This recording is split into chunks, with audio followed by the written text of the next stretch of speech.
Going Through Life with Betty and Bob.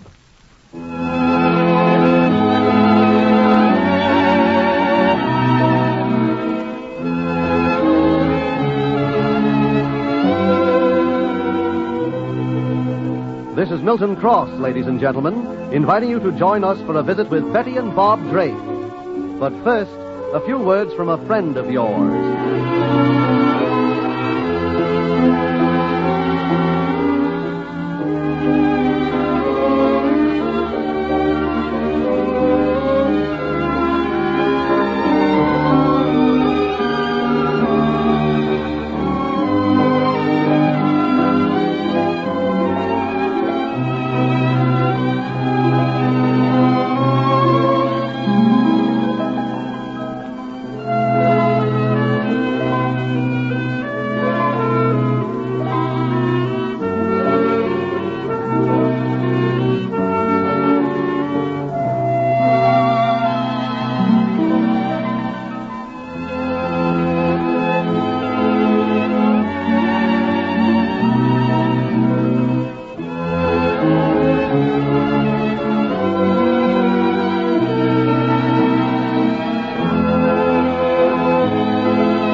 Betty has decided that she would not influence Bob in the solution of the problem that has entered in the life of the Drakes. An audit of the Trumpet's books has shown that the Trumpet has been running at a deficit ever since Bob took over the newspaper. Should Bob sell the newspaper while he still has enough money to safeguard his future? Or shall he risk everything to continue the fight against the graft and corruption of the city? It's a hard decision to make. This morning, Bob left for the office early. And just as Betty was preparing to go downtown, Bob's mother insisted upon talking to her.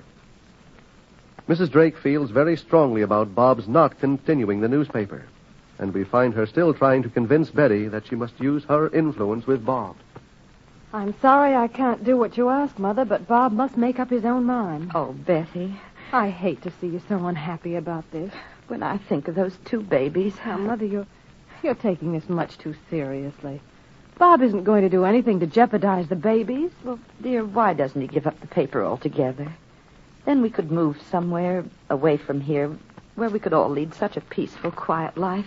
Well, I'm afraid Bob would feel that was a very selfish attitude, Mother. Selfish? What could be more selfish than Bob's continuing with the paper? What good will he do with it? After he's lost every cent he has in the world... But that won't happen, Mother. Well, why won't it? That paper has lost money every day since Bob bought it. Yes, dear, but circulation is increasing. What good does that do?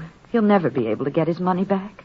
Well, maybe there are some things that are more important to Bob than money. Well, there should be a lot of things more important than money. You and the children, for instance. Oh, Mother, I wish you'd try and understand. I've been trying for a long time, dear. Ever since Bob came here and bought that newspaper. But I'm afraid I can't. I can't see what good he thinks he can do by standing up against the crooks and racketeers who are running this town. But you just said it, darling. That's how Bob can do good. I don't believe it. What's happened up till now? Just one heartbreak after the other. But if Bob keeps on fighting... No, I can't see it that way at all. Bob should have given up that paper a long time ago, when Claire Evans' husband was killed. But you should know by this time, Mother, that Bob would never quit a loser. But he hasn't got a chance of winning, Betty. That's why you must talk to him, dear. There are so many things that Bob can do if he insists upon reforming the world. Mother, Bob isn't trying to reform the world. Then why does he keep fighting men like this Anderson? Well, somebody has to fight him. Well, why must it be Bob? Bob isn't the only one, Mother. You and I and the twins. We must fight them, too. What for? If we go away and live our own lives by ourselves, they'd never bother us. That's where you're wrong, Mother.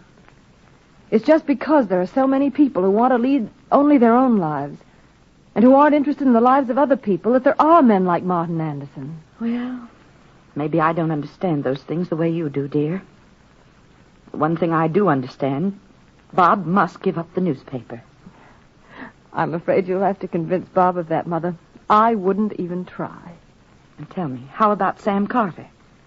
He seems like such a sensible young man. Why doesn't he talk to Bob? Because he feels the way I do about it. That it's Bob's own decision. You know, Betty, I think you want Bob to hold on to the trumpet. Well, maybe I do. Oh, but how can you, child? Don't you realize what it might mean to you? You'll never know what it feels like to have a single secure moment. I won't be the only one, Mother. You can't feel very safe or secure in a world where men like Anderson are bosses. Well, Bob certainly isn't going to change that world for you, dear. Even if he tried. Don't you think that's something? No, I don't. Well, I just don't know what else to tell you, Mother. Listen, Mother. Oh, it's Judy. Oh, I don't like the way she's crying, Mother. Oh, now, don't run like that, dear. She's But all... she sounds so Oh, sick. ridiculous. Child was perfectly all right when I left her a few minutes ago. Well, that certainly isn't the way Judy cries normally. Oh, I guess you're right. It isn't. Oh, hurry, Betty. Judy, darling. Oh, there, darling. You're all right. Let me take her, Betty. It's all right, Mother. Yes, baby.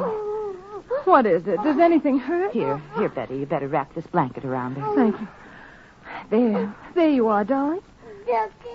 Your brother's outdoors. And you're going outdoors, too, tomorrow, maybe. Here, let me feel her head.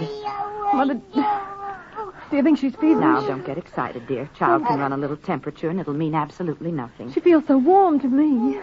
Judy, darling. Maybe we better send for Dr. Chapman. No, dear. The child's just got a cold, that's all.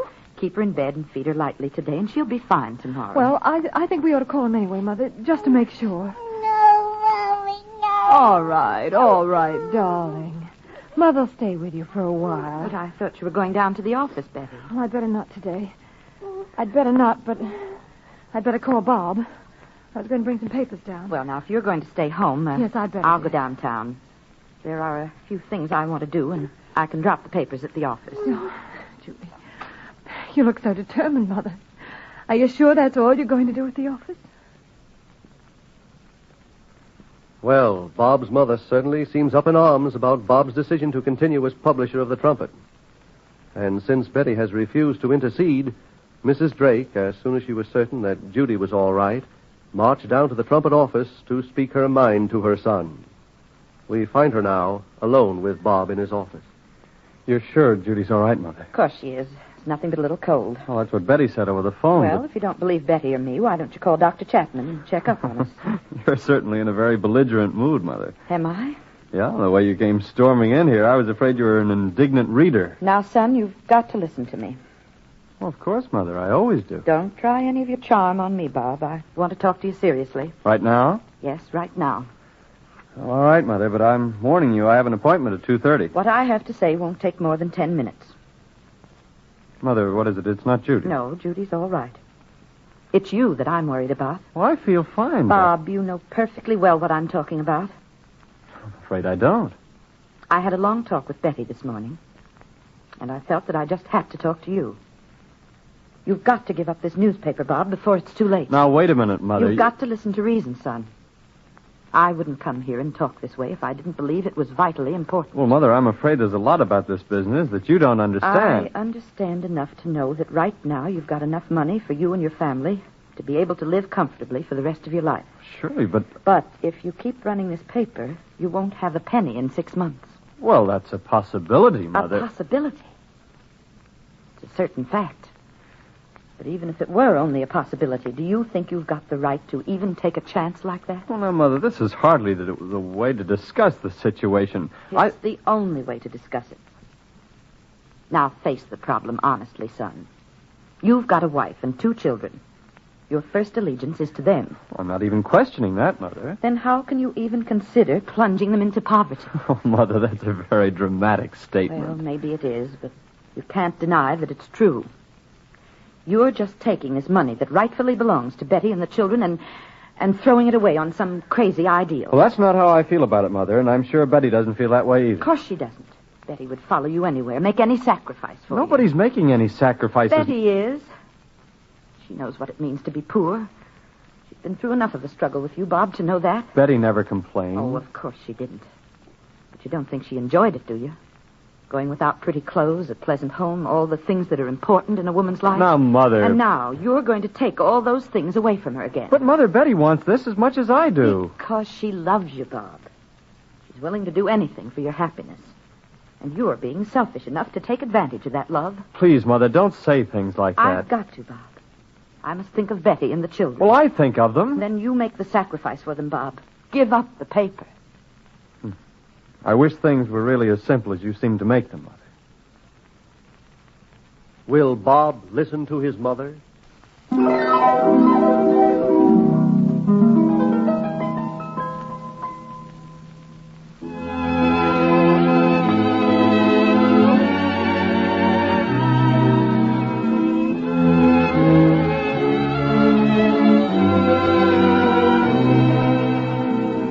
This is Milton Cross again, ladies and gentlemen, inviting you to take a moment to listen to an important message.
This program is presented over this station 5 times each week, Monday through Friday, at this same hour.